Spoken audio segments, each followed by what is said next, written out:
આજરોજ ઝાબડિયા મુકામે સ્વતંત્ર પર્વની ઉજવણી નિમિત્તે ઝાબડિયા મુકામે સાર્વજનિક ગ્રંથાલય પુસ્તક પ્રદર્શનનો પ્રોગ્રામ રાખવામાં આવ્યો હતો અને ગામના વિદ્યાર્થીઓને આ વિશે માહિતી આપી હતી।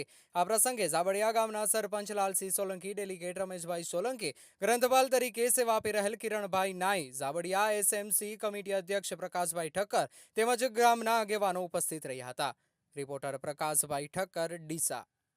ખરેખર આ ઝાબડિયા ગામની અંદર શિક્ષણને કોઈ ઓછું લોકો જાણતા હતા, પણ હવેથી અમારા નવા યુવાનો અહીંયા પ્રથમ તો બિપિનભાઈ એમને વ્યવસ્થિત થોડો ફાળો કરી અને કે અમારે લાઇબ્રેરી ચાલુ કરવી છે, તો આ લાઇબ્રેરી ચાલુ કરવા માટે આપણે પંચાયતનો રૂમ આપણે આપ્યો છે અને આમાં સારા એવા બાળકો અહીંયા ભણે છે અને લાઇબ્રેરીમાં પોતાના જે કોઈ પણ નોકરી લેવાની હોય એના વિશે પ્રવૃત્તિ કરતા હોય છે।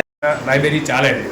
આજે 15મી ઓગસ્ટ નિમિત્તે આપણે ધ્વજવંદન પ્રોગ્રામ પણ રાખ્યો અને પુસ્તક પ્રદર્શન તરીકે આપણા ગામમાં જે લાઇબ્રેરીની અંદર પુસ્તક પ્રદર્શન પણ રાખ્યું।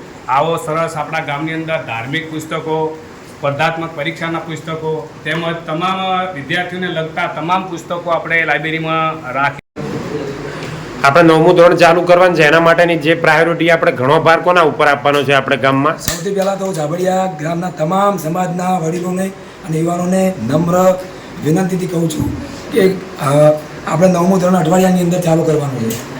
હાલમાં જે વિદ્યાર્થીઓ બહાર ભણે છે એમને તો ફરજિયાત અહીંયા ઝાબડિયામાં લાવવાના છે, પરંતુ ગઈ સાલ જે દીકરા દીકરીઓ અભ્યાસથી વંચિત રહ્યા હોય, જેના બાળકો હાઈસ્કૂલ બહાર ગામ ભણવા ના જઈ શક્યા હોય, એવા લોકોને પણ ઝાબડિયા પ્રાથમિક શાળાના આચાર્યનો સંપર્ક કરી અને 9મા ધોરણમાં પ્રવેશ મેળવવા વિનંતી।